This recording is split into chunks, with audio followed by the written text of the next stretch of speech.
दंडवत हो।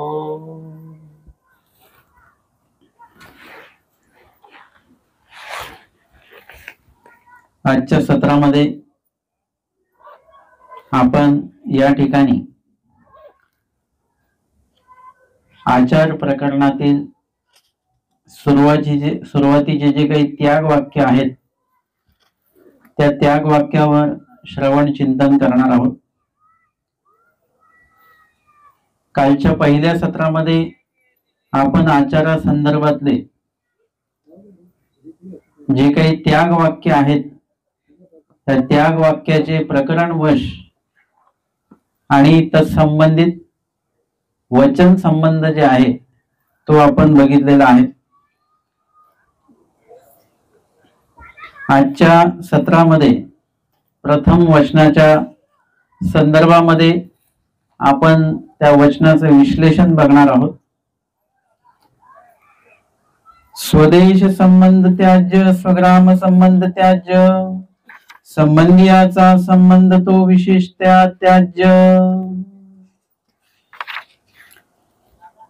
वचन त्याग वाक्यातलं जे पहिलं वचन आहे त्या पहिल्या वचनामध्ये सर्वप्रथम जो त्याग सांगितलेला आहे तो जागेचा त्याग सांगितलेला आहे।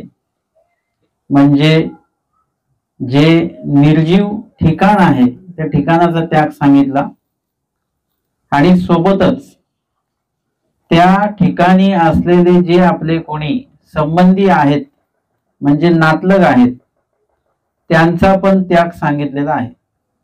म्हणजे परमेश्वर मिळवण्यासाठी जे जड आणि चेतन, जड म्हणजे निर्जीव आणि चेतन म्हणजे सजीव, जड चेतन हे जे काही पदार्थ आहेत त्यांचा सर्वप्रथम आपल्याला त्याग करावा लागतो। म्हणजे कर्मराहाटीचे ठिकाण आणि कर्मराहाटीचे जी काही मनुष्य आहेत नातलग आहेत यांचा त्याग केल्याशिवाय तिथे दैवराटीमध्ये आपल्याला प्रवेश करता येत नाही। आणि मग परमेश्वराच्या स्वरूपी प्रवेश करायचा असेल तरी सुद्धा, परमेश्वराच्या विधीमध्ये आपल्याला प्रवेश करायचा असेल तरी सुद्धा आपल्याला या दोन गोष्टींचा जे कर्मराटीचे आहेत त्यांचा त्याग आपल्याला मुख्यत्वे करायचा आहे। आणि म्हणून सांगितलं की स्वदेश स्वग्राम आणि संबंधी। स्वदेश म्हणजे काय? जो आपला देश सांगितला, देश म्हणजे परत भारत सोडून जायचं नाही आपल्याला। देश म्हणजे आत्ताच्या टप्प्यामध्ये तुम्ही तालुका किंवा तुम्ही तुमचा जिल्हा घ्या, जिल्ह्याचा त्याग आपल्याला करायचा आहे। म्हणजे अनुसरण घ्यायचं किंवा त्याग जर का करायचा आहे तर कमीत कमी आपण आपल्या जिल्ह्याच्या बाहेर राहिलं पाहिजे। अनुसरण कुठेही घ्या परंतु राहणीमान जे आहे ते जिल्ह्याच्या बाहेर असलं पाहिजे। कारण की जिल्ह्यात असणं म्हणजे आपण आपल्या घरात असल्यासारखंच आहे। त्या विभागामध्ये आपले अनेक ओळखी पाळखीचे लोक आहेत, त्या विभागामध्ये आपल्याला अनेक लोक ओळखतात, अनेक लोकांना आपण ओळखतो। आणि अनुसरण घ्यायचं असेल तर सर्वप्रथम हे जे आलिंबन सांगितलेलं आहे, जे अस्थिपरिमेय निरालंबनता जी सांगितलेली आहे त्याच्यामध्ये हेच मुख्यत्वे सांगितलं की ओळखत्याच्या घरी भिक्षेला सुद्धा जायचं नाही। कारण की भिक्षेला त्यांच्याकडे गेलं तर काय होईल, ते ओळखीचे असल्यामुळे ते चांगलं भोजन वाढतील। आपलं असतं ना ओळखीचे साधू, साधू पण जर का ओळखीचे असतील तर आपला आनंद वेगळा असतो, अनोळखी साधू असतील तर आनंद थोडासा कमी असतो आपला। म्हणजे त्यातल्या त्यात लगेच फरक होतो। म्हणजे ओळखीच्या घरी भिक्षेला गेलात तर चांगलं अन्न मिळेल, सदन अन्न मिळेल। आणि जर का अनोळखी घरी भिक्षेला गेलो आपण तर मग जशी आहे तशी भिक्षा ती प्राप्त होईल, वाढल्या जाईल। आणि म्हणून भिक्षेला सुद्धा ओळखीच्या घरी जायचं नाही। आणि सोबतच ज्या ठिकाणी ओळखी आहे अशा ठिकाणी आपण थांबायचं नाही। मग तो भाग कुठला आहे तर आपण ज्या विभागामध्ये राहतो तो जिल्हा आपला असू शकतो, त्या जिल्ह्याचा त्याग करा। तालुकाचा त्याग करा, किंवा त्या कमीत कमी तो जो काही प्रदेश आहे, आपण विदर्भात राहतो तर विदर्भाचा त्याग करून मराठवाड्यामध्ये आपण गेलो पाहिजे, किंवा मग खानदेश विभागामध्ये गेलो पाहिजे. म्हणजे आपला जो काही विभाग आहे तो विभाग सोडून आपण गेलं पाहिजे. परंतु राहायचं कुठे आहे? महाराष्ट्रामध्येच राहायचं आहे. महाराष्ट्र सोडून बाहेर नाही जायचं. कारण की स्वामींनी सांगितलेला जो आचार आहे तो जसा तसा कुठे जर का घडत असेल जगाच्या पाठीवर, तर तो आहे महाराष्ट्र. महाराष्ट्राच्या संदर्भातली जे काही नियमावली आहे, जे काही वचन आहे, त्या संदर्भातलं निरूपण आहे ते तर स्वामींनी केलेलंच आहे. महाराष्ट्री का असावे ते सुद्धा सांगितलेलं आहे. आणि सोबतच इतर राज्यांपेक्षा महाराष्ट्र राज्य जे आहे ते खूप सर्वार्थाने वेगळं आहे. इथे सगळ्या तिन्ही प्रकारचे ऋतू समप्रमाणात आहेत. इथे सगळ्या चवींचं भोजन हे सर्व प्रमाणामध्ये खाल्ल्या जात असतं. सर्व चवींचं. काही विभागामध्ये फिक्कच खाल्ल्या जाईल, तिखट नाही. महाराष्ट्रामध्ये तिखटही खाल्ल्या जातं, फिक्कही, कडूही, गोडही वगैरे. म्हणजे आपल्याला महाराष्ट्र सोडून जायचं नाहीये, परंतु आपला जो काही भाग आहे तो भाग मात्र आपल्याला त्या गोष्टीचा त्याग करायचा आहे. मग पुढे सांगतात स्वग्राम संबंध त्यांच्या. स्वग्राम म्हणजे स्वतःचं गाव. ज्या ठिकाणी आपण राहतो ते गाव आपल्याला त्यागता आलं पाहिजे. तर अनुसरण आपलं जे काय आहे ते थोडं प्रगती पथावर राहणार आहे. आपण आपल्याच विभागात राहिलो, जसं तुम्ही तुमच्याच घरी राहिलात तर तुम्हाला आळस, झोप वगैरे तुम्ही तुमच्या पद्धतीने तुमचं दिनचर्या चालते. परंतु तेच जर का तुम्ही दुसऱ्याच्या घरी असले तर तुम्ही थोडस स्वतःच्या घरापेक्षा थोडस वेगळं तुम्ही राहता. म्हणजे तिथे कधीही आपल्याला उठता बसताना थोडासा विचार करावा लागतो, नियम आहे. त्यातल्या त्यात आपण आश्रमात जर का गेलेलो असू तर आपल्याला आपल्या घरच्या सारखं राहता येत नाही, ओळखीच्या घरांच्या सारखंही राहता येत नाही. तिथे मार्ग नियमानेच राहावं लागतं. म्हणजे लगेच इथल्या इथे आपल्यामध्ये नियमामध्ये बदल होत असतो. आणि म्हणून आपल्याला त्याग जो आहे स्वग्रामाचा त्याग देखील करायचा आहे. कारण की गावामध्ये जर का राहिलो तर खूपच लोक ओळखीचे असतात. त्या ओळखीच्या लोकांमुळे खूप वेळा आपला देवधर्म करत असताना, स्वधर्म आचरत असताना आपल्याला अनेक अडथळे येऊ शकतात. तुम्ही सहज भिक्षेला जाऊ शकत नाही तुमच्या गावामध्ये. तुम्हाला लाज वाटेल की नाही, आता इतक्या दिवस आपण इथे अशा पद्धतीमध्ये राहिलेलो आहे, मान पान घेतलेलं आहे, आणि आता भिक्षा मागितलेले लोक नावं ठेवतील इथल्या विभागातले लोक. म्हणजे असं काहीतरी आपल्याला संकोच वाटू शकतो. म्हणून स्वग्रामाचा त्याग परमेश्वराने सांगितलेला आहे. आणि संबंधियाचा संबंध म्हणजे नातलग जे आहेत, ओळखीचे जे आहेत, जीवाभावाचे जे आहेत, नातलगांपेक्षा सुद्धा असे ओळखीचे लोक जे आपल्या जास्त संपर्कामध्ये आहेत, अशा लोकांचा विशेषतः त्याज्य म्हणजे त्यांना दुरूनही अंतःकरणी न आठवावे असा प्रयोग दिला जातो. विशेषतः त्याज्य याचा स्वदेश संबंध विशेषतः त्याज्य नाही म्हटलं, स्वग्राम संबंध विशेषतः त्याज्य नाही म्हटलं, परंतु संबंधियाचा संबंध विशेषतः त्याज्य असं म्हटलेलं आहे. म्हणजे ज्यांना स्वग्राम आधी जे सांगितलं स्वदेश संबंध त्याज्य, मग एखाद्याला स्वदेश संबंध त्याज्य होत नसेल मग त्यांनी कसं करावं? मग त्यांनी कमीत कमी स्वग्रामाचा तरी त्याग केला पाहिजे. पण एखाद्या वेळेस असं झालं की एखाद्याकडनं स्वग्रामाचाही त्याग होत नाही, मग कसं? म्हणजे प्रकृती अस्वास्थ्य असलं काही वगैरे तर मग त्या गावातच राहावं लागतं समजा, तर मग त्या व्यक्तीने कमीत कमी संबंधियाचा संबंध विशेषतः त्याज्य ठेवला पाहिजे. म्हणजे त्याला कुठलाही वेगळा पर्याय नाही. तुम्ही स्वदेशाचा त्याग नसेल जमत, स्वग्रामाचा त्याग नसेल जमत, परंतु संबंधियाचा संबंध हा विशेषतः त्यागलाच पाहिजे, याबद्दल मात्र परमेश्वर आमचे ठाम आहेत.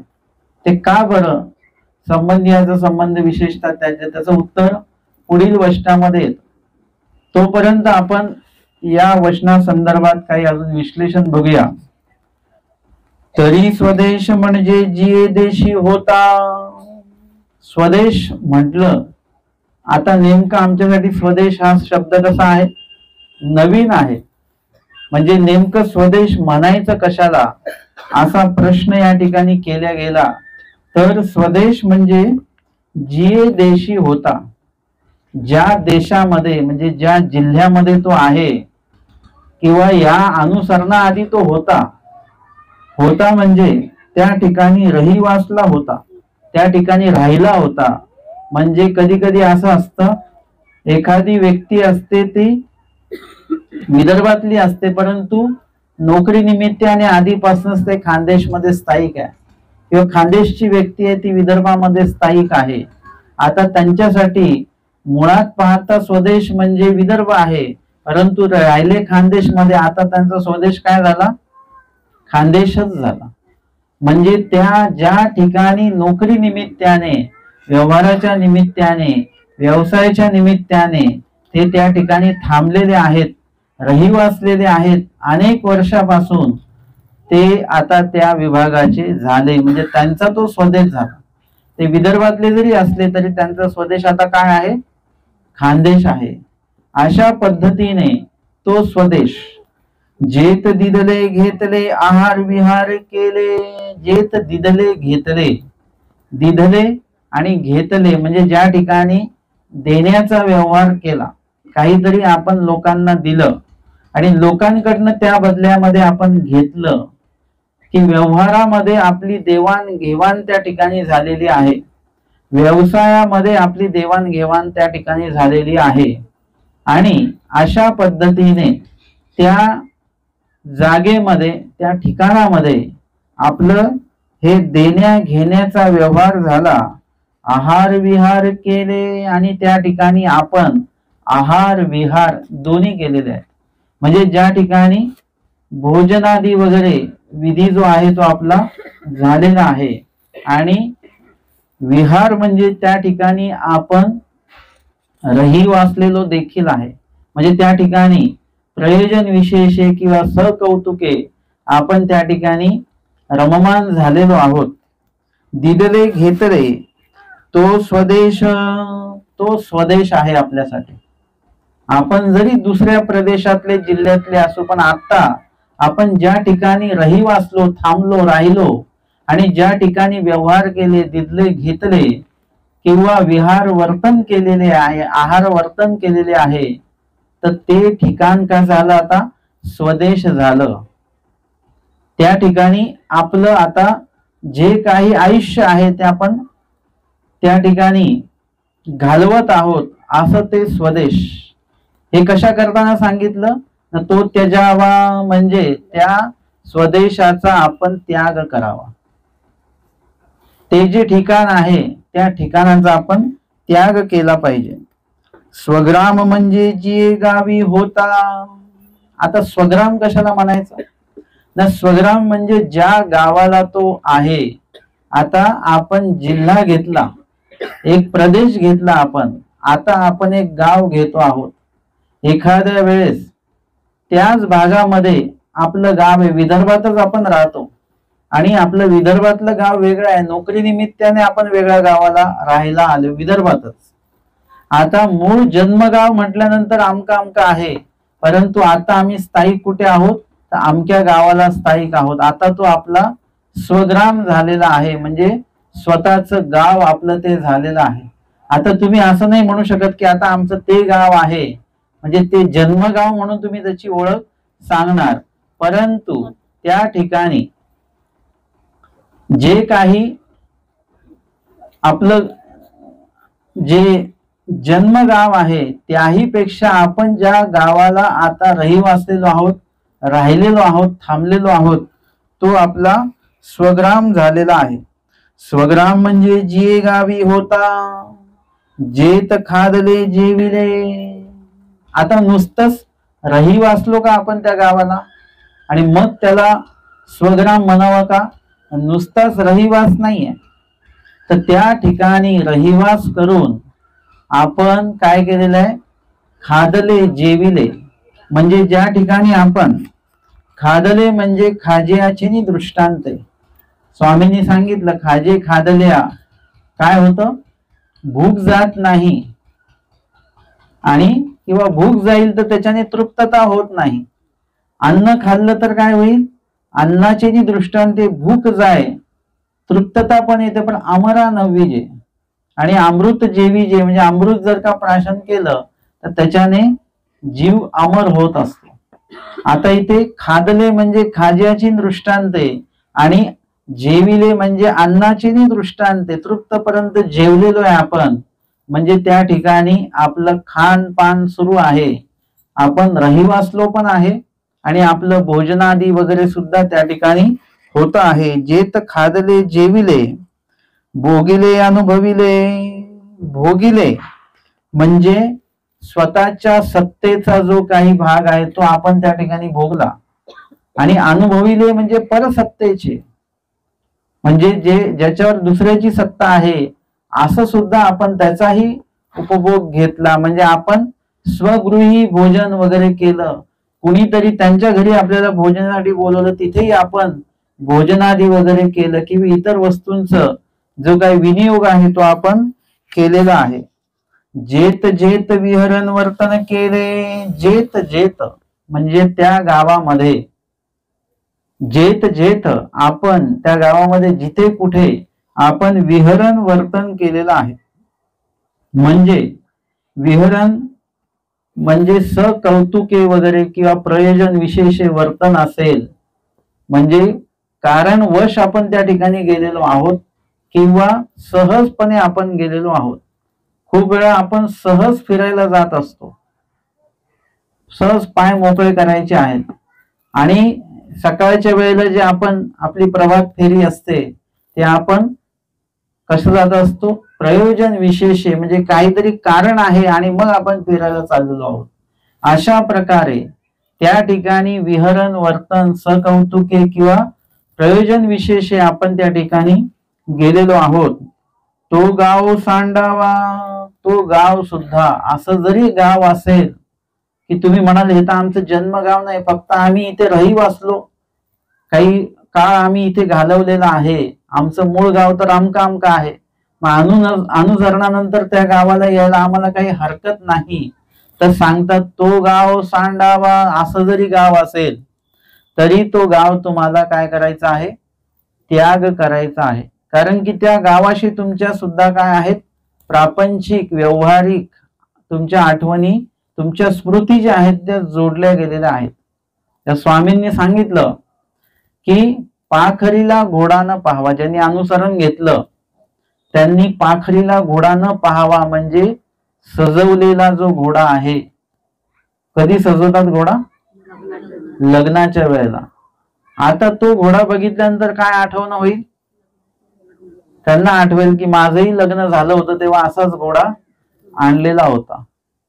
किंवा बाल भिक्षुकाने सुद्धा असा घोडा बघू नये का, त्यांच्या मनात आमचं जर का लग्न झालं असतं तर असंच घोडा आणला असता. म्हणजे काही ना काही विचार माणसाच्या मनामध्ये येतो. माणूस कधीही कुठलं दृश्य बघितलं आणि त्याच्याविषयी कुठलीच प्रतिक्रिया मनात उमटत नाही असं नाही.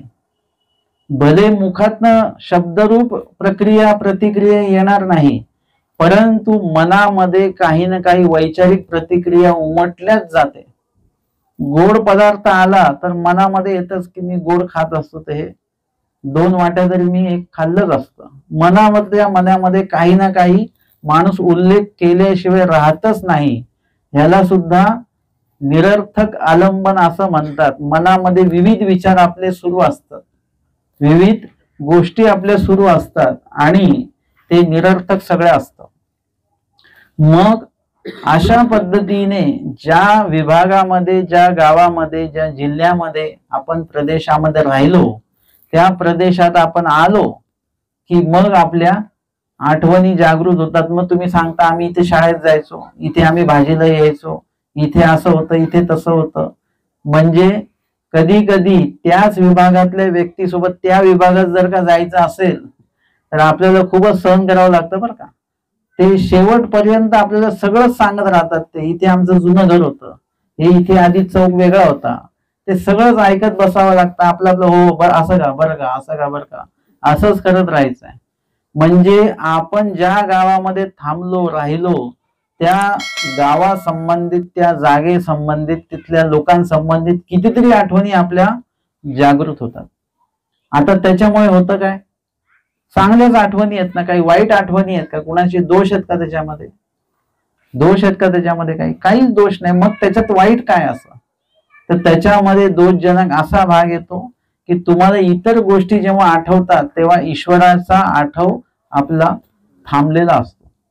आमच्या स्वामींनी भोजन करताना देव आठवायला आवर्जून का सांगितलं, कारण की आपल्या आवडीचं जर का भोजन असेल तर ते भोजन करताना आपण एवढे रममान होतो त्याच्यामध्ये की त्यावेळेला देवाचं नाव सहजपणे आपल्या बाजूला राहतं. किंवा आपल्या नावडीचं जेवण असेल तर मनामध्ये चिडचिड निर्माण होते, हीच भाजी बनवली का, वेगळी भाजी नव्हती का, म्हणजे वेगळा परत वातावरण अंतःकरणात तयार होतं. म्हणून देवाने सांगितलं आवडीचं भोजन असून तर नावडीचं भोजन असो, पण मुखामध्ये भोजन करताना देवाचं नाव असलं पाहिजे. न जाणो कुठल्या घासाला ठसका लागून आपण निघून जाऊ. आज जेवता जेवता आपलं जेवण जेवायला लोक येतील 10व्याला, असं पण होऊ शकतं. परंतु त्या वेळेला जेव्हा केव्हा आपण कधी होऊ शकतं ना, असं जेवताना ठसका लागतो, घास लागतो, श्वास अडकू शकतो, त्या वेळेला आपल्या मुखात नाव असेल तर परमेश्वर आपल्या मृत्यूची नोंद करतील. आपल्या मृत्यूची नोंद इकडे नगरपालिके, ग्रामपंचायत वगैरे मध्ये होते, परंतु देवाकडे आपल्या मृत्यूची नोंद कधी होत असते, जेव्हा आपण देवाचं नाव घेत घेत आपला मृत्यू होतो, देव आठवत आठवत आपला मृत्यू होतो, त्यावेळेला देवाच्या त्या वहीमध्ये आपले नाव नोंदवलं जातं. आणि जर का आपल्या मुखात नाव नसेल तर देवाकडे आपल्या मृत्यूची कुठलीच नोंद नसते. आणि म्हणून त्यावेळेला भोजन समयी विविध आठवणी आपल्याला येऊ शकतात. याआधी आपण जे भोजन केलेलं आहे त्या भोजनाची आठवण येऊ शकते, तिथली गोडी अधिक किंवा त्याच्यापेक्षा ही गोडी अधिक, अशा याच्यामध्ये परमेश्वर नामाची जी काही गोडी आहे ती थोडीशी बाजूला राहू शकते, राहतेच. खूप वेळा आपल्याला नंतर लक्षात येतं की आपण नामच घेऊन नाही राहिलो आणि मग आपण नाव घेतो. जसं मी ते नेहमी सांगतो ना की रस्त्याने चालताना रमत गमत चाललेलं असं स्मशान दिसलं की आठवतं की आपल्या मुखात देवाचं नाव नाहीये. मग तिथून सुरू होतं स्मशान जाईपर्यंत. स्मशान एकदा गेलं की परत आपलं विचार वेगळे सुरू होऊन जातात.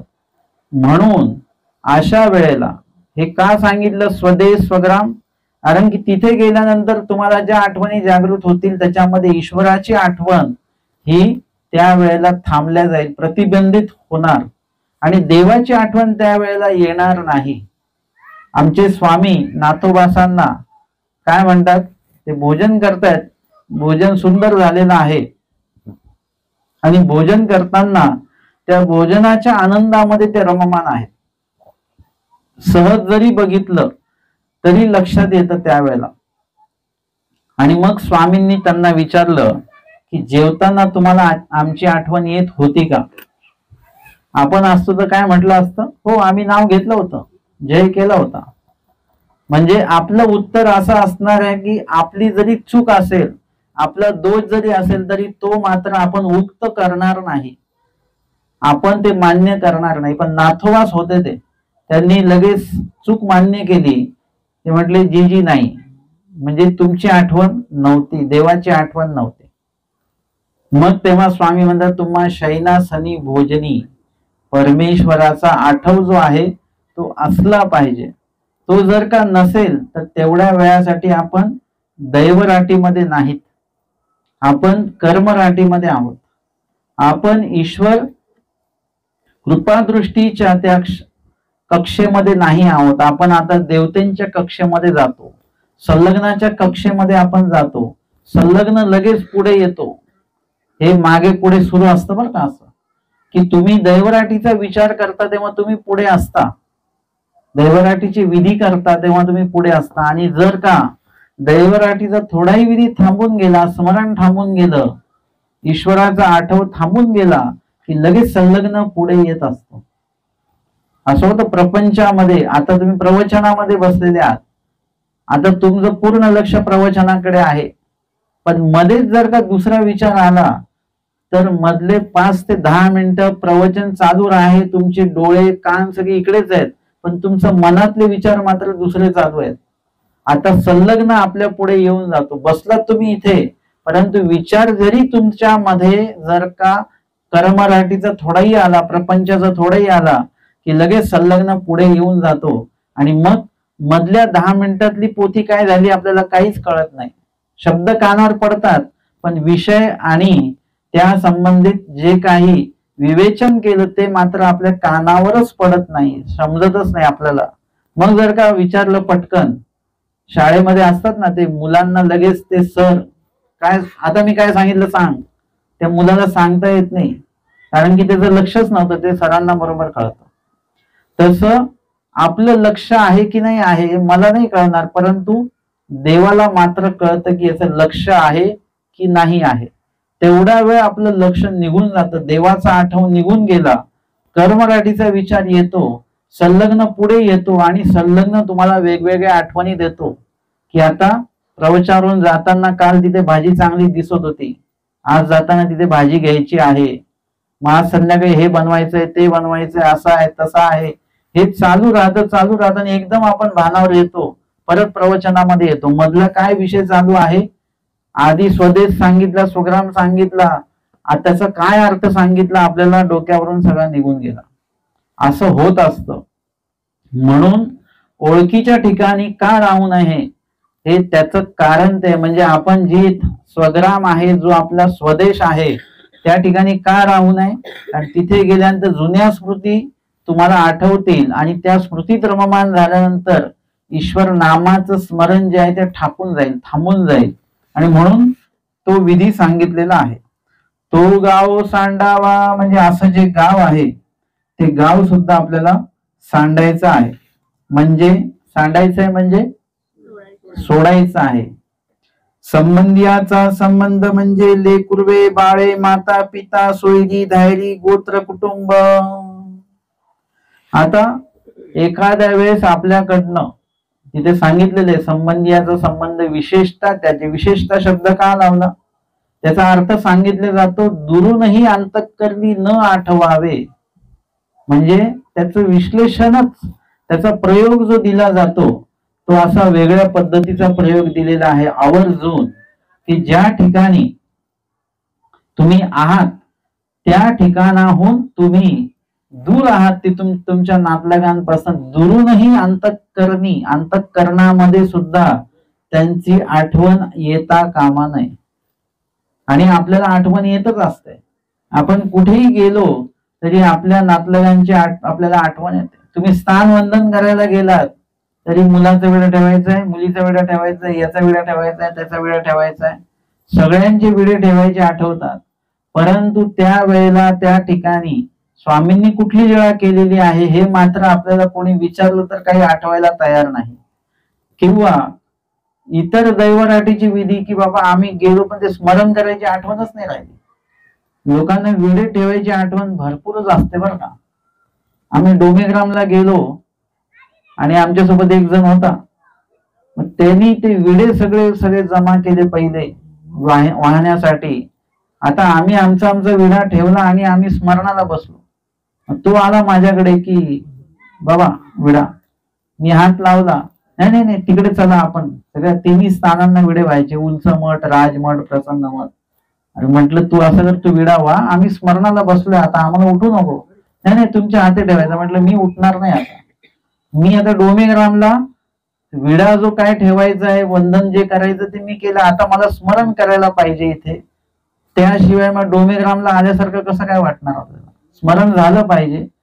तर मग त्या ठिकाणी पूर्ण जो क्रम आहे स्थानाचा, राजमठ आहे मध्ये, त्या राजमठाची पडवी आहे, त्या पडवीतली स्थान आहे उंबरवट स्थान.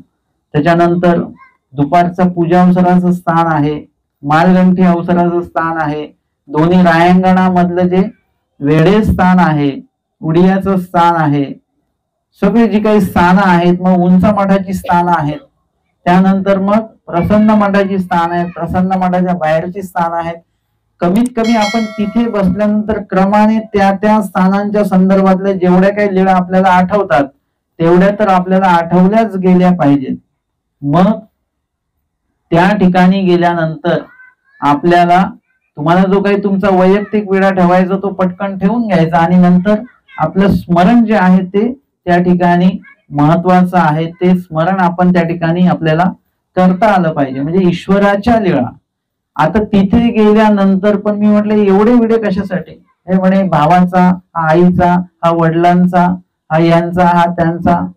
आणि म्हटलं एवढे सगळ्यांचे विडे तू कशाला ठेवतो? त्यांना येऊ द्या सोबत, म्हणजे तेही येतील, स्थानवंदन होईल, त्यांच्याच हस्ते त्यांचा विडा ठेवला जाईल, त्यांचं स्मरण सुद्धा या ठिकाणी एवढ्या सगळ्या गोष्टी होतात.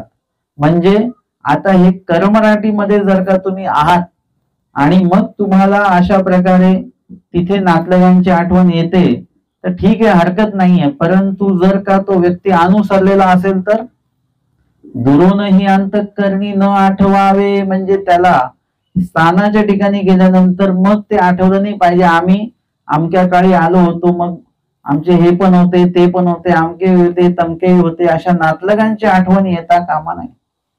त्यांच्यासाठी नातलग म्हणजे कोण आहेत?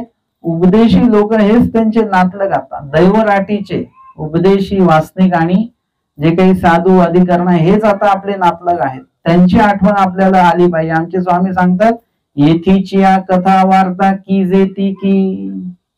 माहिती वचन आहे. तुम्ही कुठल्या कथा वार्ता करता आले की? कोणाच्या कथा वार्ता असतात? स्वामी सांगतात तुमची बडबड काही देवाने बंद नाही केली. स्वामी म्हणतात बोला, तुम्हाला बोलायची सवय तर बोला, परंतु बोलण्यामध्ये मग तुमच्या नातलगांचे विषय न घेता परमेश्वराचा जो काही परिवार आहे त्या परिवाराचा विषय घ्या. बोलायचं झालं एखाद्या व्यक्तीविषयी तर भटोबासांविषयी बोला. एखाद्या व्यक्तीशी बोलायचं झालं, एखाद्या व्यक्तीच्या सेवेविषयी, कामाविषयी बोलायचं झालं तर सेवेविषयी बोला, बाईसांविषयी बोला, माईंभट्टांविषयी बोला. म्हणजे आपल्या बोलण्यामध्ये असेच विषय असले पाहिजेत की जे ईश्वराशी संबंधित आहेत. ईश्वराच्या व्यतिरिक्त विषय आपण जर का केले तर ते अन्य वार्तेमध्ये गणल्या जातात आणि अन्य वार्तेने दोष लागतो. म्हणण्यापेक्षा परमेश्वर नाराज होतात, हे लक्षात घ्या. परमेश्वर यामुळे उदास होतात, नाराज होतात. आता ही लीळा तर मी अनेकदा सांगत राहतो, त्या उंच मठामध्ये सगळे अन्य वार्ता करताय, स्वामी उदास होतात.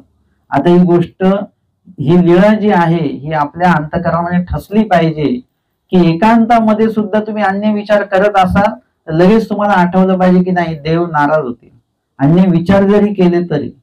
म्हणून दुरूनही अंतःकरणी न आठवावे, म्हणून त्या संबंधाचा नुसता त्याग करा नाही म्हटलं, विशेषतः त्याग करा असं म्हटलेलं आहे. म्हणजे आवर्जून लक्ष द्या की त्या संबंधियांची आठवणच आली नाही पाहिजे.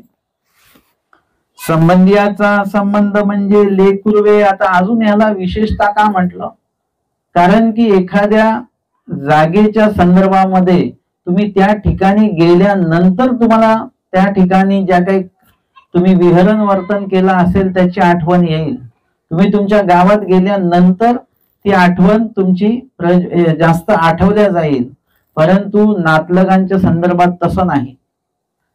आपण दूर जरी असलो त्यांच्यापासून तरी सुद्धा त्यांची आठवण आपल्याला येऊ शकते. म्हणून त्याला विशेषतः त्यांचे असं म्हटलेलं आहे.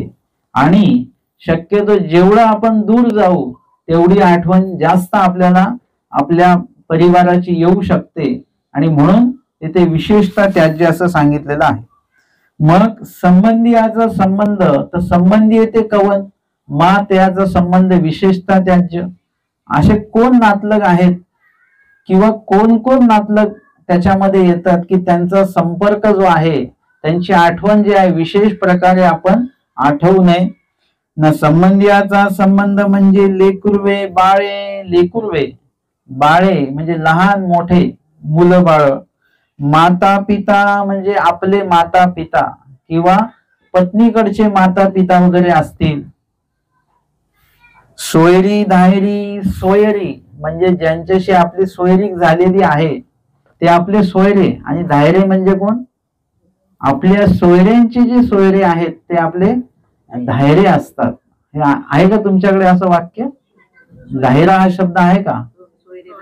सोयरे धायरे. पण धायरे या शब्दाचा अर्थ काय होतो माहिती नाही ना. हा दैवराटीमध्ये अर्थ सांगितलेला आहे. आपल्या सोयऱ्यांचे सोयरे ते आपले धायरे. आता त्यांच्याही संपर्कात असतो बरं का आपण. मला कधी कधी प्रवासात विशेषतः वाटते की दोन अनोळखी लोक भेटतात किंवा महिला भेटतात आणि त्या आपसात बोलल्यानंतर ते कुठल्या का असेना पण त्यांची ओळख निघते आणि ते म्हणजे आमचे पाहुणे आहेत बरं का. अरे असं कसं काय होतं? दोन टोकाचे दोन लोक भेटले आणि ती एकमेकांचे नातलग कसे होतात? ते म्हणजे आमचे दूरचे अमके टमके आहेत, त्यांचे हे अमके टमके आहेत. म्हणजे ते बरोबर सोयरे निघतात किंवा धायरे तरी निघतात. आणि अजून पुढचाही शब्द काहीतरी असावा, तेही म्हणजे इथून तिथून काहीतरी ओळख निघतेच निघते. मग अशा पद्धतीने हे सोयरे जे आहेत त्यांची आठवण नको. म्हणजे सांगितलं लेकरुवे बाळे माता पिता. आता यांची आठवण तर येणार म्हणजे येणारच आहे. मुलं बाळांची आठवण येणारच. माता पिता दुसऱ्या नंबरला सांगितलं त्यांची आठवण येणारच. त्याच्याही पेक्षा कमी कोणाची आठवण येईल? सोयरे धायरे यांची प्रसंगोचित आठवण येत राहते. परंतु कुठे ना कुठे त्या आठवणीशी आपण जोडल्या जात असतो. गोत्र आणि कुटुंब हे आमच्या कुळातले आहेत, हे आमच्या समाजातले आहेत, हे आमच्या परिवारातलेच आहेत. इतकं सगळं नातं निघत असतं आणि ते आपल्याला आठवणीय असतं बरं का. म्हणजे कधीही बाबा कुठे तुम्ही? मी आता इथे वानाडोंगरीला आमचे ते राहतात, साडू राहतात. अरे आता ते त्याच्याशी मला काहीच घेणं देणं नाही. मग ते उपदेशी आहेत का? नाही, उपदेशी नाही आहेत. मग मला नका सांगू. उपदेशी असतील तर सांगा, आम्ही सांगू त्यांना पोथीला या म्हणून. परंतु कुठल्याही गावाला असलो कोणाचा फोन असला की ते सांगतात हा आमचे मग तिथे हे नातलग राहतात, आमचे ते नातलग राहतात. ते नातलग जर का उपदेशी असतील तर एकदमच चांगलंय, मग काही वाईट नाहीये. परंतु ते अन्य असतील तर त्याची आठवण आता त्यांना पण ते राहवलं जात नसतं. ते पण सांगण्याचा वाव असतो. तर ते काही म्हणजे त्याच्यात काही दोषजनक आहे अशातला भाग नाहीये. परंतु त्याचा त्यावेळेला तिथे काही उपयोग नसतो बरं का. म्हणजे एखाद्या घटना सांगताना, जुनी घटना सांगत असताना ती आई सांगत असते मग त्यावेळेला आम्ही आमकं गेलतो तेव्हा आमचा मुलगा चौथीला होता. आता त्या घटनेचा तो मुलगा चौथीला असण्याचा काही संबंध नसतो. परंतु त्या ओघाओघामध्ये ते सांगितलं जातं. ती पूर्व आठवण असते. ती सांगत असताना हे विनाकारण ही गोष्ट सांगितल्या जाते. म्हणजे अशी आठवण निघत असते. तसंच लेकुरवे बाळे माता पिता किंवा सोयरी धायरे हे असतील तर त्याची आठवण येते की आपण या विभागात आलो का, मग इथे आपले नातलग आहेत. आता यांची आठवण यावी पण ती उलट्या पद्धतीने आली पाहिजे. कशी? की या भागात ते नातलग राहतात बरं का आपले. म्हणजे त्या भागात आपल्याला भिक्षेला जायचं नाही, त्या भागामध्ये आपण जाऊ नये. या गावात आपले अधिक नातलग राहतात म्हणजे पदोपदी आपल्याला असे नातलग भेटू शकतात, ओळखीचे भेटू शकतात. तर ती आठवण अशी यावी की या गावात आपल्याला थांबायचं नाही, राहायचं नाही, किंवा भिक्षेला जायचं नाही, किंवा या विभागात जायचं नाही. अशा प्रकारची स्मृती झाली म्हणजे धर्म तुमच्या रक्षणार्थ जर का ती स्मृती होत असेल तर चांगलं आहे. परंतु त्याच्यामध्ये ममत्व जर का तुमचं उमटत असेल त्यांच्या आठवणीने, आणि ममत्व जर का निर्माण झालं की मग काय होतं की आपल्या मनामध्ये असलेला ईश्वराचा आठव थोड्या वेळासाठी बाजूला होतो. म्हणून यांचा जो संबंध आहे तो विशेषतः त्यात असं सांगितलेलं आहे. याचा संबंध विशेषे सांडावा हे कोण्या अर्थी सांगितलं? यांचा संबंध विशेषे सांडावा म्हणजे खास करून आवर्जून ते बाजूला ठेवावं. जैसे दंदारुणा भेन पळीजे, जसं दंदारुणा भेन पळीजे, जसं अनुसरलेल्या व्यक्तीने नातलगांपासून थोडं लांबच राहिलं पाहिजे. याला न्याय देता जसं दंदारुणा, दंद आणि ऋण म्हणजे ज्याच्याशी आपलं द्वंद्व आहे, म्हणजे वैर आहे, ज्याच्याशी भांडण आहे आणि तो आपल्यापेक्षा थोडासा प्रबळ असेल तर आपण त्याच्या समोर जास्त जात नाही. आपण कसं राहतो, तो लांबून जरी दिसला तरी आपण रस्ता बदलून घेतो. किंवा ऋणा म्हणजे ज्याच्याकडनं आपण ऋण घेतलेलं आहे, कर्ज घेतलेलं आहे, तो व्यक्ती जर का तिकडून समोरून येत असला तर आपण पूर्ण रस्ताच बदलून घेतो, प्रवासच बदलून जातो आपला.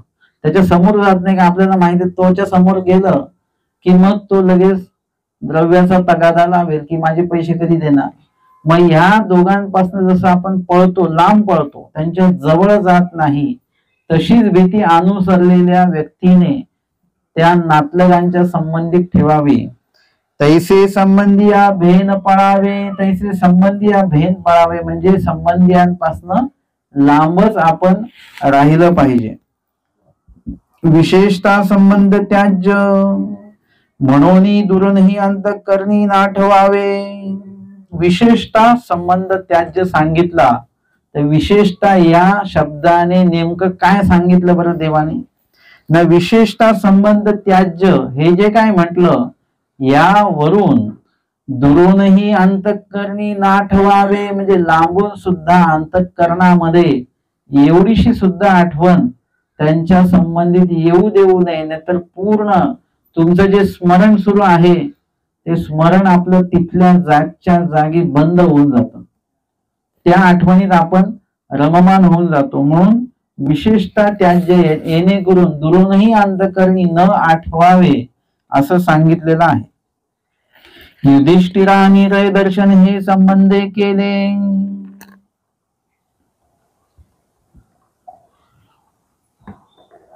यामध्ये सांगितलं की अशा प्रकारे मगाचपासून आपण ऐकतो आहोत, स्वग्रामाचा त्याग, स्वमंदियाचा स्वदेशाचा त्याग, हे सगळं ठीक आहे, आपण सोडून जाऊ शकतो. परंतु संबंधियाचा संबंध त्याग हे म्हणजे खूपच सांगितलेलं आहे. पुन्हा पुन्हा पुन्हा पुन्हा टीकाकार सांगतात. स्वामींनी सांगितले विशेषतः त्याज्य. बरं, असं संबंधियाचा संबंध जर का आपण केला तर त्याच्याने नुकसान काय होतं बरं? काय असा अडथळा येतो की त्यांचा त्याग आपण केलाच पाहिजे, नाही केला तर असा असा अडथळा येईल, असं काही उदाहरण आहे का? सांगतात की युधिष्ठिरा निरय दर्शन हे संबंधे केले. युधिष्ठिर जे आहेत, युधिष्ठिर कोण माहिती आहे तुम्हाला? कोण? पांडवांचे मोठे बंधू, धर्मराज सुद्धा त्यांना म्हटलं जायचं. ते आता मोठे असल्यामुळे काय झालं की द्वापरयुग संपत आहे आणि कलियुग आता लागत आहे. आता स्वामींनी पाचही पांडवांना तिकडे हिमालयात जायला सांगितलेलं आहे.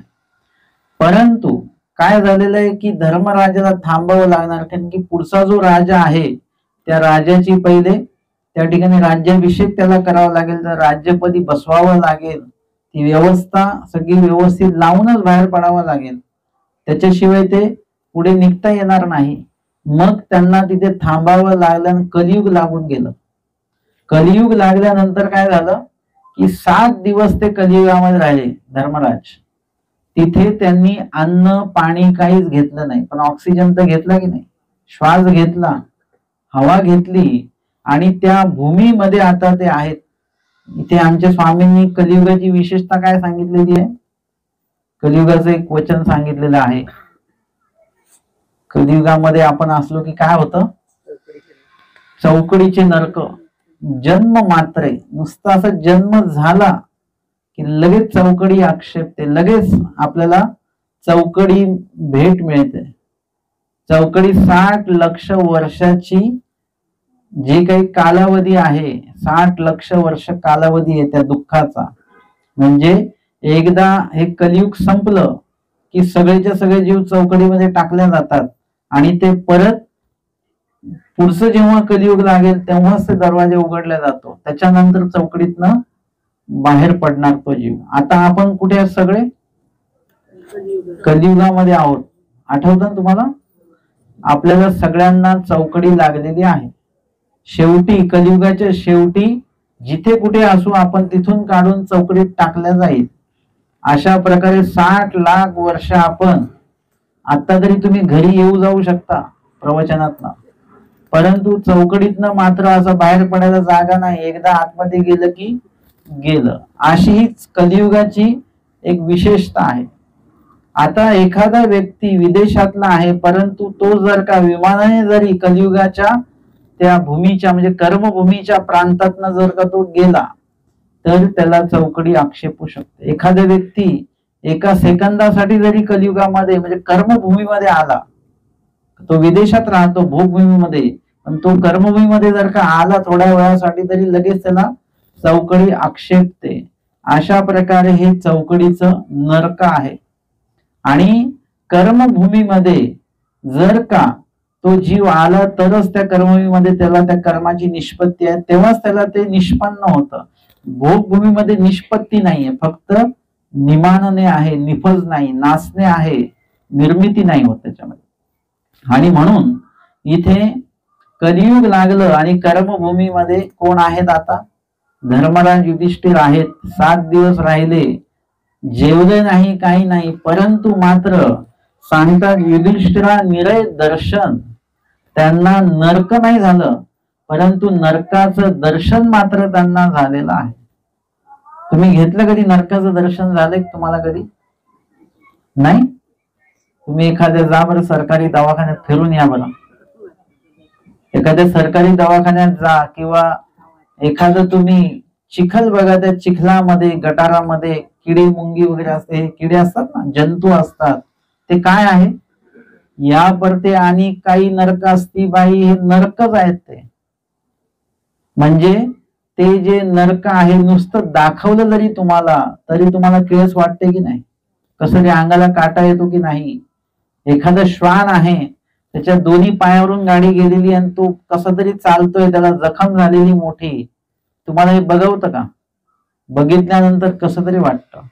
एखादा व्यक्ती सांगतो मी पडलो आणि डोळ्यामध्येच ते घुसलं वगैरे, असं तुम्हाला ऐकताना कसं वाटतं?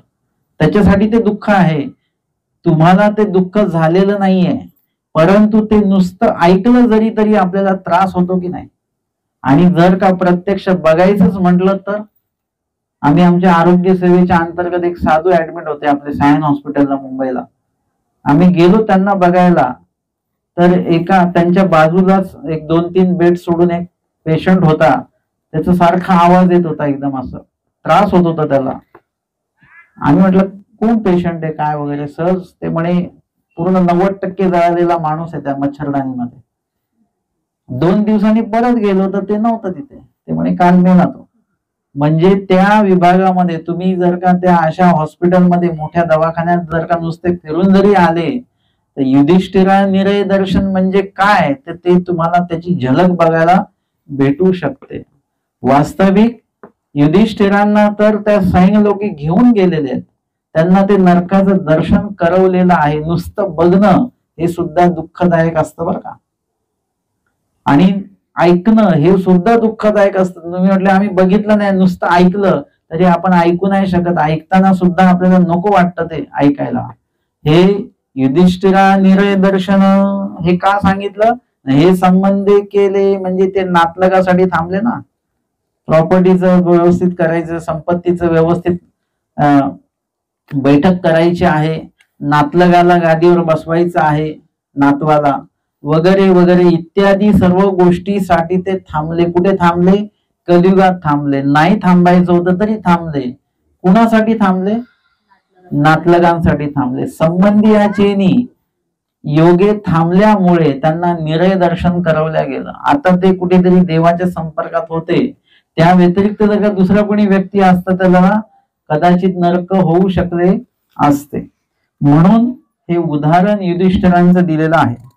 आहिर देशीची म्हातारी हे संबंधे केले. दुसरं उदाहरण देतात आहिर देशीची म्हातारी.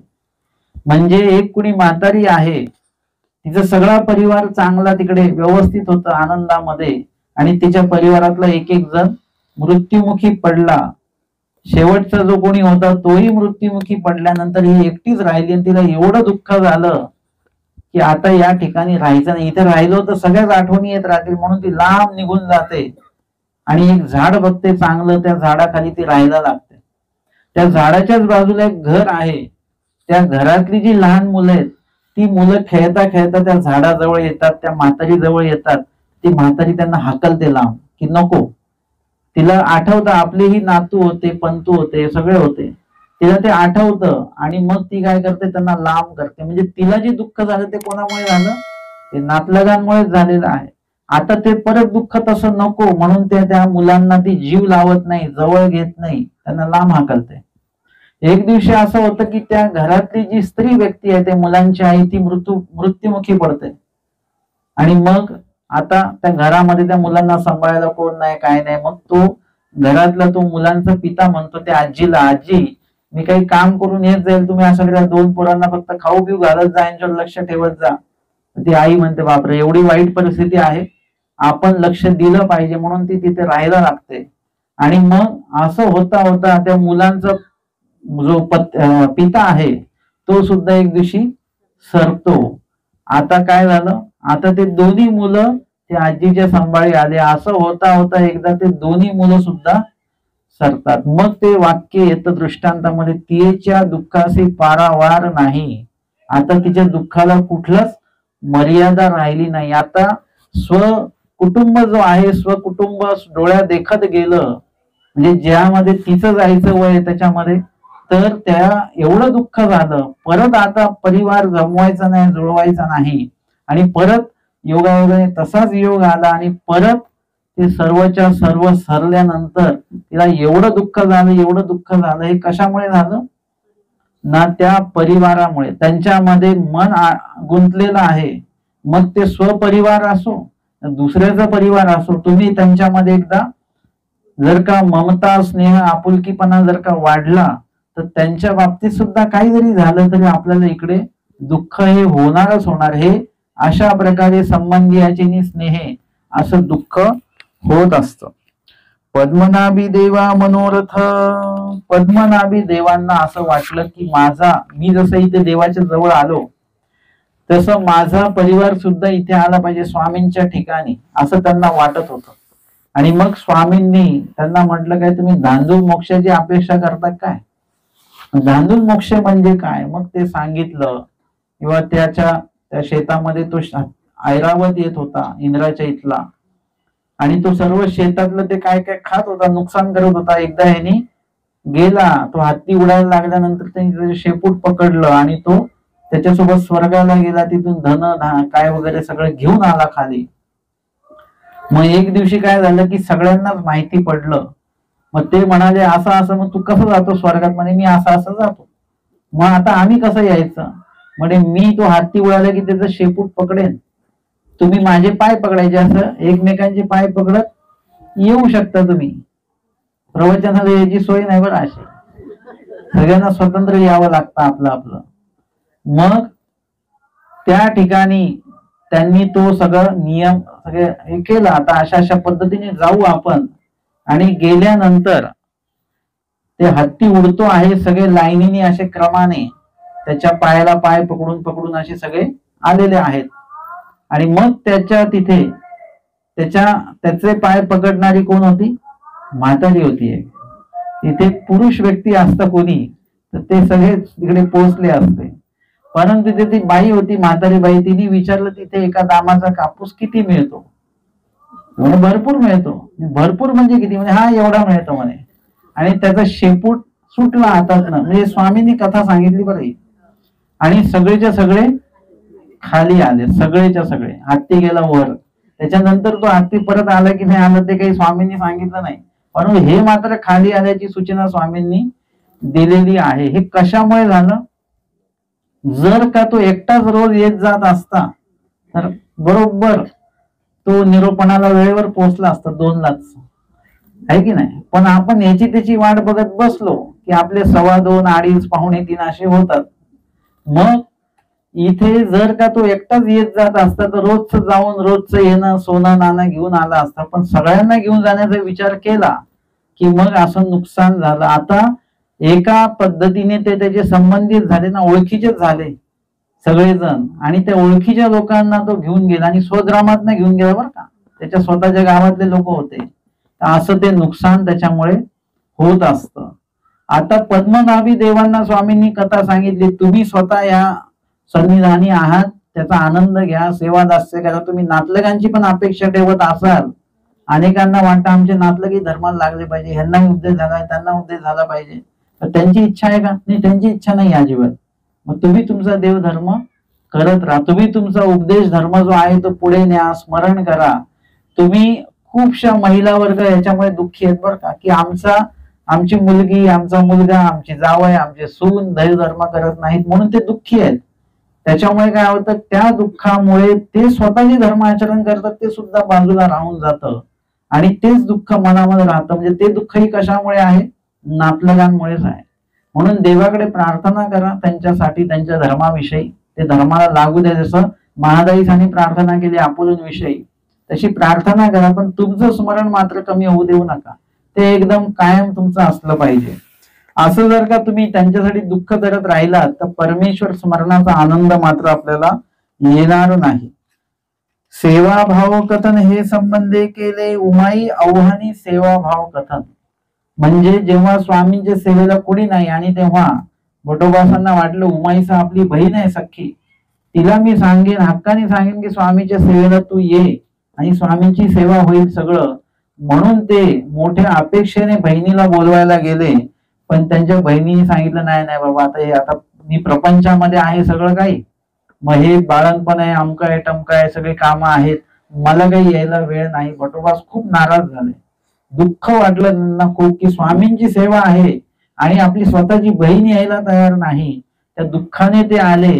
आमचे स्वामी म्हणतात येतीची सेवा का तुझे भाऊपणे होईल. तुम्ही भाऊ आहात म्हणून लगेच तुमची बहीण ऐकेल आणि मग येतीची सेवा घडेल? नाही, परमेश्वराची सेवा अशा कुठल्याही वशिल्याने मिळत नसते. नातलग आहे म्हणून ते करतील असं नाही, लक्षात घ्या. तुम्हाला तुमच्या परिवाराचं पडलेला इथे भट्टोबासांची स्वतःची बहीण स्वामींच्या सेवेला यायला तयार नाही. भट्टोबास काहीच करू शकले नाहीत, कारण की त्यांचा तो अधिकारच नाही आहे. स्वामी म्हणतात अशा पद्धतीने ती सेवा होणार नाही. पण भट्टोबासांना जे दुःख झालं ते कोणामुळे झालं? सख्या बहिणीमुळे ते दुःख त्यांना प्राप्त झालेलं आहे. भूतानंदा कोल्हापुरान वस्ती हे संबंधे केले. भूतानंद जे आहेत त्यांनी त्यांच्या नातीचा ताप घेतला, नातीला जवळ घेऊन झोपले, नातीचा ताप त्यांना आला, हे सगळीकडे पसरलं हे. आणि ते म्हणले की भूतानंदांना स्वामी म्हणतात हा म्हणे तुम्ही नातीचा ताप घेतला? हो झालं म्हणे देवा असं. मग स्वामी म्हणतात तुम्हाला आम्ही काय करू, सिद्धी पाहिजे असेल तर मिळेल तुम्हाला 1000 वर्षाचं आयुष्य, भूत भविष्य वर्तमान कळेल वगैरे. त्यांना नियम लावून दिले आणि असं असं तुम्ही जा, तुम्हाला मग सिद्धी प्राप्त होईल, परंतु नातलगाच्या घरी जायचं नाही. आता ही निघाली आणि निघताना मग मध्ये मुलीचं घर लागलं. आता जर का मुलीला न भेटता गेलो तर मग हे जे मुलीकडचे सासरकडचे ते नावं ठेवतील आपल्याला उद्या, म्हणून एक भेट देऊन लगेच निघायचं, थांबायचं नाही. आता गेल्यानंतर मुलगी आहे, ती मुलगी असं आईला सोडेल का? ती म्हणजे जेवूनच जायचं असं म्हणून तिला थांबवलं. आणि ते जेवण तयार करत असताना भात उकळला, ते भाताचं पाणी उकळलं आणि ते करता करता त्याचं पाणी जे आहे ते हातावर सांडलं मुलीच्या, सगळा हात भाजला. आता मगाशी मुलीनी सोडलं नव्हतं आईला, आता आई सोडेल का मुलीला? मुलीचा हात भाजला आणि आई तसंच निघून जाणार नाही, आई थांबली तिथे. मग सर्वच खूप दिवस तिकडे थांबली, तिचं बाळणपण सुद्धा केलं वगैरे. आणि मग आता ती म्हणाली आता पुढे जाऊन काय भेटणार? देवाने सांगितलं होतं नातलगांकडे जाऊ नका, गेली असती सिद्धी भेटली असती. परत आली माघारी. आता स्वामींनी मग हास्य विनोद केला की बघा असं आहे ना, एवढं सर्व मिळत होतं परंतु मध्ये नातलग भेटले आणि सर्व थांबून गेलं. नंतर पुढे सांगतात डखले चांगदेव भट श्री दत्तात्रय प्रभूंच्या दर्शना न वस्तीची हे संबंध केले. म्हणजे ते स्वामींच्या सन्निधानी होते, दत्तात्रय प्रभूंच्या भेटीला निघालेले आहेत. स्वामींनी पण त्यांना नियम सांगितले, सगळं सांगितलं आणि दत्तात्रय प्रभू कधी भेटतील, कुठे भेटतील हे पण सांगितलं. म्हणजे भेट निश्चित झाली त्यांची आता, परंतु नियम मध्ये पाळल्या गेले नाही. दाऊवाडीला आपल्या नातलगाकडे गेले, थांबले, त्या ठिकाणी त्यांनी पायावर पाणी टाकलं, बरं वाटलं, बसवलं बाजीवर, अंगणामध्ये चालून बरं वाटलं, पाणी प्यायला दिलं आणि मग ते म्हटले असं करा जेवून लगेच निघा तुम्ही. तोपर्यंत आंघोळीला पाणी ठेवलं. आंघोळ केल्यानंतर थकवा अजून निघून गेला, अंग थोडं मोकळं मोकळं वाटलं, थोडं पडल्यानंतर झोपही लागली, जेवणही झालं, संध्याकाळ झाली, मुक्कामही झाला. स्वामींनी सांगितलं नातलगांकडे मुक्काम करू नका, जर का त्यांनी मुक्काम नसता केला, नियमात गेले असते, तर आपल्याकडे चांगदेव भट, डखले आणि चांगदेव भट हे दोघ जण असते ज्यांनी दत्तात्रय प्रभूंना बघितलं आणि त्यांनी त्यांचं वर्णन आपल्याला येऊन सांगितलं असतं वगैरे, लीळेमध्ये तो प्रसंग आला असता. परंतु मध्ये भेटले कोण? नातलग भेटले आणि तिथे दत्तात्रय प्रभूंचं दर्शन, त्या ठिकाणी होणारं दर्शन, निश्चित दर्शन ते त्यांच्याकडनं झालं नाही. आणि मग सकाळी निघाले. चांगदेव भट म्हणतात डखल्यांना की देवानी नाही सांगितलं तेच आपण केलं, आता काय दत्तात्रय भेट होईल, चला परत माघारी. आणि परत माघारी आले.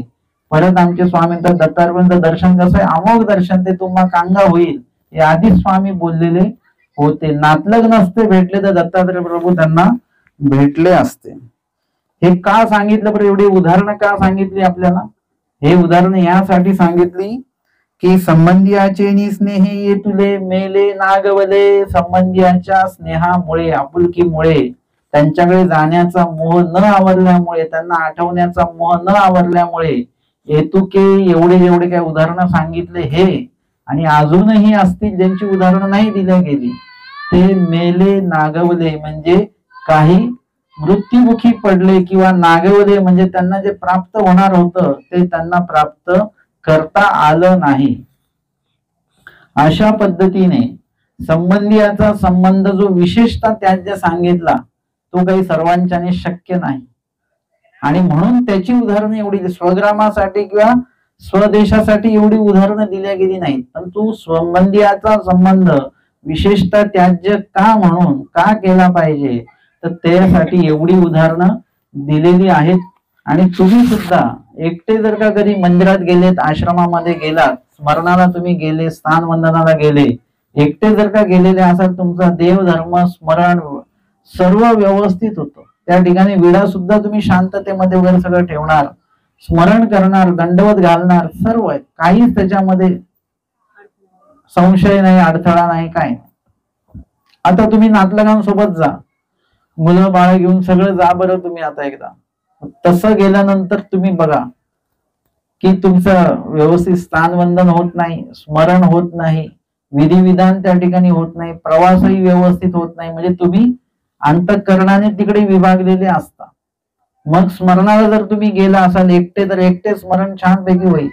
परंतु मुलांना सोबत नेलं असेल तर स्मरणातलं एक मन इकडे आणि एक मन तिकडे असणार. ते मुलगा कुठे गेला, मुलगी कुठे गेले, हे कुठे गेले, ते कुठे गेले, म्हणजे तो मन तिकडे विभागलेला असणार. म्हणजे संबंधियांच्या संपर्कात राहून, सोबत राहून तुम्ही देवधर्म करायचा म्हटला तर मग असे अडथळे येऊ शकतात. म्हणून अनुसरलेल्या व्यक्तीने शक्यतो संबंधियांचा संबंध विशेषतः त्याग केला पाहिजे. त्यासाठी पुढे गावाचाही त्याग करावा लागेल तुम्हाला, तर गावाचाही त्याग करा, आणि जिल्ह्याचा त्याग केला तर अजूनच उत्तम राहतं. तुम्हाला मनामध्ये असं वाटत राहतं की नाही आपण तिकडे गेलो तर आपल्याला ते वातावरण सूट होणार नाही, हे होणार नाही, ते होणार नाही, असं काही नाही. तुम्ही जशी सवय लावली, आमच्या स्वामींनी एक वचन सांगितलं, जीव जैसा संगी ठेवीचे तैसा ठाके. ज्या वातावरणात तुम्ही जाल तसं राहण्याची तुमची मानसिक तयारी जी जर का तुम्ही केली तर तुम्ही तसे राहायला लगेच लागतं, तुम्हाला तशी सवय लागायला लागते. जसं मी संवत्सरला गेलो तर तिथे जे पाणी होतं ते क्षारयुक्त पाणी, ते प्यायचं म्हणजे असं तोंड लावून पाणीच पिता येत नव्हतं, एकदम चव वेगळी लागायची मला. डायरेक्ट पाणी असं, जर जेव्हा काही खाईन मी तेव्हाच पाणी प्यायचं, त्याच्याशिवाय मध्ये पाणीच नाही प्यायचं. पाणी प्यायचं झालं तर एकदम गळ्यात ओतायचं, इकडे पाण्याची चव जिभेला लागली नाही पाहिजे, असं होतं बरं का. माझी परिस्थिती अशी होती. आता हळूहळू तिथे थांबलो आणि थांबता थांबता थांबता नंतर मग काही नाही, तिथल्या पाण्याची सवय होऊन गेली आता आम्हाला. आता तिथलं पाणी प्यायला आम्हाला काहीच वाटत नाही. म्हणजे ती सवय केल्यानंतर बघा, मी तर कुठला होतो, मी तर तिकडे मुंबईत राहणार होतो, मी खेडेगावात राहिलेला नव्हतो. माझी पहिलीच वेळ अशी की म्हणजे एरवी आम्ही यायचो असं, परंतु पूर्ण वेळ अशी इतक्या वर्ष मार्गात राहायची, तिथलं खाणं पिणं हे ते सगळंच बदल आहे. परंतु सवय झाली झाली झाली आत्ताची वेळ अशी आहे की मी आता मुंबईत नसतो. मी कितीतरी म्हणजे महिन्यातले माझे 10 महिने वर्षातले माझे इकडेच असतात, खेडेगावाकडेच असतो. जसं तुम्ही सवय कराल तसं तुमचं देह, तुमचं मन तसं होत राहतं. आणि देवासाठी म्हणून जर का तुम्ही तयारी दाखवली, परमेश्वरही तुम्हाला सहाय्य करतात. फक्त एकदा अनुभव तुम्हाला घेता आला पाहिजे.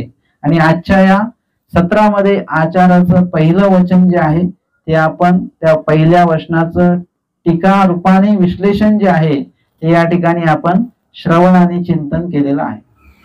दंडवत हो